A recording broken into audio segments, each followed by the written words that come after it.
So with that, I'd like to introduce Amy Shadwick from the Governor's Office, Recovery Ohio initiative, and she's going to share a little bit about what the process was like on their end, and then we'll open it up for question and answer.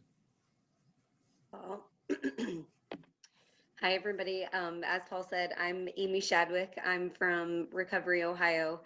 So first, I want to just thank you for what each of you do every day of making recovery possible in so many people's lives. So thank you for that. I want to start by just giving you a little bit of background about Recovery Ohio, and the reason that I want to do that is so that you understand within, I think, some of the earlier comments of how important it is of having a champion and finding that champion within maybe it's your city, maybe it's your county, maybe it's your state, maybe it's your country. But just for by way of background, Recovery Ohio actually sits within the governor's office in Ohio. So when Governor DeWine took office in 2018, he actually established the Recovery Ohio initiative. The Recovery Ohio initiative is all about making Ohio a more recovery-friendly state, regardless of if that's for people who are seeking treatment, people who are in recovery, or family members who are helping to, maybe get their loved one into treatment. So it starts all the way up with the governor within the state of Ohio, and something that he really cares a lot about. So the way that it's structured, and again, I don't want to bore you with too many details, but I want to connect a few of these dots because it gets into how we were able to work with NA here in Ohio to make this possible. Is the Recovery Ohio initiative actually has an advisory council of external members. And those external members came together and actually created a report, and it includes recommendations of some things that the state could consider to help make Ohio a more recovery-friendly community. One category within that report is related to criminal justice, and one recommendation in particular is making sure that treatment and recovery supports are available and enhanced to people while they are incarcerated. And so really what we do within the context of Recovery Ohio then is we have the council. They created this report that have the recommendations, and then we have subcommittees. So there's actually a criminal justice subcommittee who actually actions and moves some of these recommendations forward. So as Paul was talking and he was sharing with you about Kelly and John, those are actually two of the people who are part of the Recovery Ohio Criminal Justice Subcommittee. Kelly in particular is the co-chair of that subcommittee, and Kelly's at the Ohio Department of Rehabilitation and Corrections, and John is at the Ohio Department of Mental Health and Addiction Services. So one of the things that's really important is that ongoing communications that's going on within our agencies, within the governor's office, of everyone really trying to move these shared priorities forward.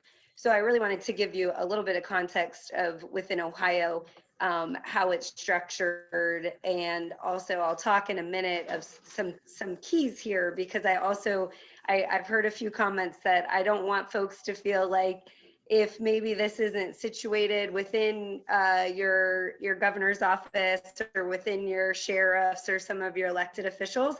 I think there's still other ways that you can take some of the things that were applied within some of your colleagues' experiences to still make it work within your community. So really, what it gets down to from the Recovery Ohio perspective was when NA reached out to us, it was really easy for Recovery Ohio to champion this within our state agencies and encourage the directors of those state agencies to consider this. We know that NA has traction in our community.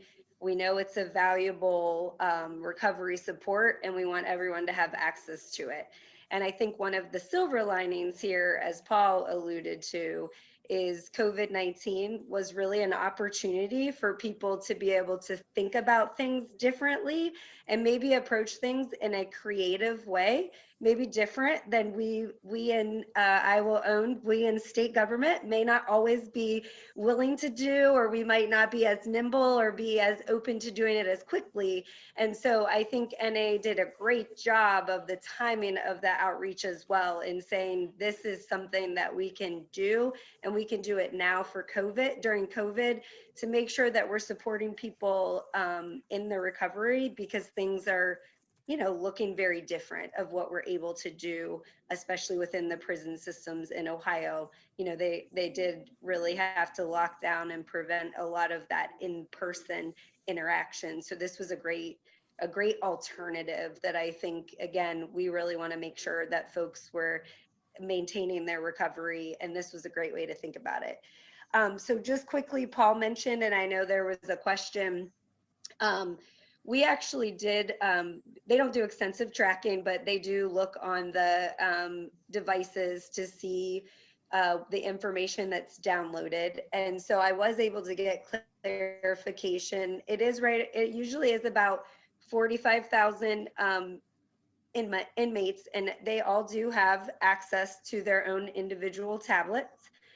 And I mean, we are quite impressed that since this just started in January, almost all, there's 6 pieces, or one, yeah, 5 pieces of NA literature that was made available on the tablets. And each of them, I would say, give or take, I can share the exact numbers if you're interested, but give or take, all of those have been accessed by 25,000 unique individuals who are incarcerated.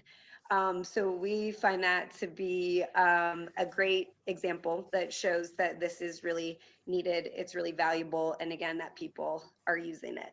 So I'll just end with, and then again, happy to also participate and answer questions, but to know that I do not have all of the great insight that Arlene had into the actual technology. I am more from the relationship perspective and making some of those connections to advocate it forward, but happy to answer questions. But I'll leave you with, as you think about doing this, within, again, your entity, whatever that may be, small or large. As you've heard and probably will continue to hear, relationships are key. So find a champion, and that might be somebody different in every community, but there certainly is a champion. We all have experiences, and you just need to find that champion. And if you haven't started establishing those relationships, start doing that outreach, as Paul said, cold call, reach out across different organizations and connect with folks. Because again, there's a champion somewhere. You just have to find that person. Coupled with that, be persistent. I know Dodie talked about that perseverance and being patient.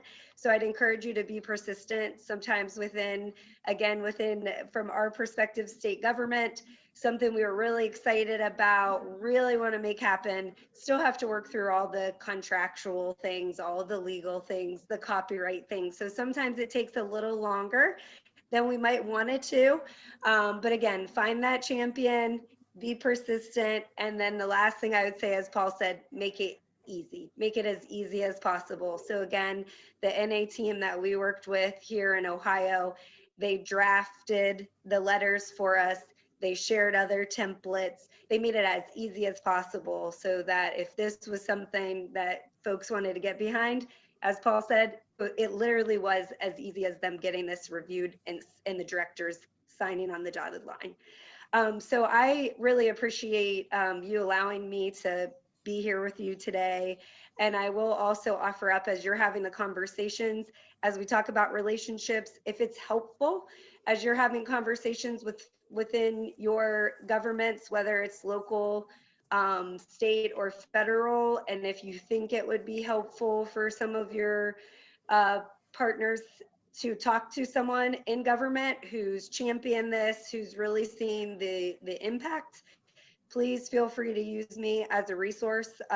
Paul has my information. I'll also drop my name and my email address in the chat, but know that that's something that I would love to make those connections and help champion. I will share with you that I do have a loved one in recovery, and he's approaching his 3 years of sobriety here in the next few months. And I know that it is that NA has played a large role in his recovery. So again, it's something that both personally and professionally I care a lot about, and I'd love to be a resource and help even more people. So I'll drop my email, and I will stop chatting, and happy to answer any questions that I can answer. All right, thank you. All right, guys, so we got some time here. We're going to open it up for some questions for either Paul or Amy, and we'll start with John F. Hey, hello again. Amy, thank you for letting NA into your institutions. I'm from Cleveland, so I have a pretty good understanding of the Ohio penal system. My one question was, you were talking about the items that are on the iPad and how are they viewed? Do you have statistics on like which ones viewed the most or the least? I know that you said 5 or 6 items are on there, but I didn't, you gave us a number in, a general of all 6. Do you have information? Yeah, on, I can. Go ahead. I do. Yeah, I can read those off for you really quickly. So the one that is most opened is the NA white booklet. Since this has been started in just January, there's been 25,307 unique individuals. So that's the thing that's important. What we're looking at is unique individuals who have downloaded the content. So what we don't know, which I think would be valuable, but again, balancing how much we're tracking it, is how many times they go back and view it. But that's the one that's been viewed the most. But as I've said, so there's Behind the Walls. That one's been viewed 24,963 times. Self-Acceptance, 24,380. Staying Clean on the Outside, 24,646. And The Triangle of Self-Obsession, 24,792. So they're all very, very close, all right around 25,000 unique people that have opened each of those content. So I talked to our director Alicia Nelson, who leads the Recovery Ohio initiative, and I was just telling her about these numbers that we saw last week, and she just was really inspired and thought that it's, really does speak to the need and how valuable this is to help people on their recovery journey. Real quick to this, as Amy mentioned, if I'm a unique visitor, I'm counted once in that 25,000, even if I've opened it every single day since January 25th. I'm still only counted as one person, one unique visitor. So hopefully we'll be able to get some information at a later date on that. But if not, still those numbers are really pretty good. That's more than half of the tablet holders have access to the information so far. Yeah, that's excellent, because you don't know if they're looking at it or reading it every day. Good point. Thank you. Yeah, my background is marketing and communications, and I will tell you that if I ever sent out or gave access to people and we had over a 50% open rate, I'd probably be sitting in the Caribbean in a mansion somewhere. So this is really, really impressive.